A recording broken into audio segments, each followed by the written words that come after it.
ഈ ഡ്യൂട്ടി കഴിഞ്ഞ് പലരും റൂമിലോട്ട് പോകുന്ന സമയത്ത് എല്ലാവരുടെയും ഒരു ചിന്താഗതി എന്തായിരിക്കും അറിയാം, ഹൗ ഒപ്പടാ ഇന്നത്തെ ഡ്യൂട്ടി കഴിഞ്ഞു അല്ലേ, ഇനി ഒന്ന് പോയി റെസ്റ്റ് എടുക്കാണ്. പക്ഷേ നമ്മൾ സെയിൽസ് പീപ്പിൾസിൻ്റെ ചിന്താഗതി അങ്ങനെയായിരിക്കും അല്ല. കാരണം ഇന്ന് നമ്മൾ ചെയ്ത കോളും നമുക്ക് കിട്ടിയ ലീഡും നമ്മൾ ഉണ്ടാക്കിയ ലീഡ്സും ഒക്കെ വെച്ചിട്ട് നമുക്കൊരു റിസൾട്ട് കിട്ടിയിട്ടുണ്ടോ, കൺഫർമേഷൻ വല്ലതുണ്ടോ എന്നായിരിക്കും നമ്മൾ ചിന്തിച്ചുകൊണ്ടിരിക്കുന്നത്. അപ്പോൾ എനിക്കിപ്പോൾ ഓഫീസ് കഴിഞ്ഞുള്ള ഡ്യൂട്ടി ടൈമൊക്കെ കഴിഞ്ഞിട്ട് ഞാൻ നടന്നു പോയിട്ടിരിക്കുന്ന സമയത്ത് എനിക്ക് കിട്ടിയൊരു കൺഫർമേഷൻ, നമ്മൾ ഇന്ന് എടുത്ത വർക്കിനുള്ള ഒരു റിസൾട്ട് കിട്ടി എന്നൊരു ഹാപ്പിനെസ്സും അല്ലേ ഒക്കെ ആയിരിക്കും. നമ്മളെയൊക്കെ വിശ്വസിച്ചിട്ട് ഒരു customer this deal is confirmed, please proceed with the shipment എന്നോ അല്ലെങ്കിൽ please proceed with the order എന്നൊക്കെ പറയുന്ന സമയത്ത് ആ ഒരു വ്യക്തി നമ്മളെ വിശ്വസിച്ച് നമ്മളൊരു കാര്യം ഏൽപ്പിക്കുക എന്ന് പറയുന്നത് നമ്മളെടുത്ത 100% എഫേർട്ടിൻ്റെ റിസൾട്ടായിട്ട് തന്നെയാണ്. നമ്മൾ ഇന്ന് കുറേ ലീഡ്സ് ക്രിയേറ്റ് ചെയ്തിട്ടുണ്ടാവും, ലീഡ് ഉണ്ടാക്കിയിട്ടുണ്ടാവും, കുറേ കോൾ ചെയ്തിട്ടുണ്ടാവും, കുറേ മെയിൽ ചെയ്തിട്ടുണ്ടാവും. എല്ലാവർക്കും ഇതേപോലെ റിസൾട്ട് കിട്ടിയിട്ടുണ്ടാവണമെന്നില്ല.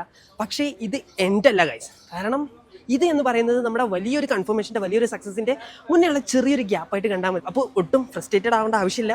നമ്മൾ കീപ്പ് ഓൺ വർക്ക് ചെയ്തുകൊണ്ടിരിക്കുക, കീപ്പ് ഓൺ പുഷ് ചെയ്യുക. നാളെ ഇതിനെക്കാട്ടിയും വലിയൊരു കൺഫർമേഷൻ നമ്മളെ തേടി വരാനുണ്ട്. ബൈ.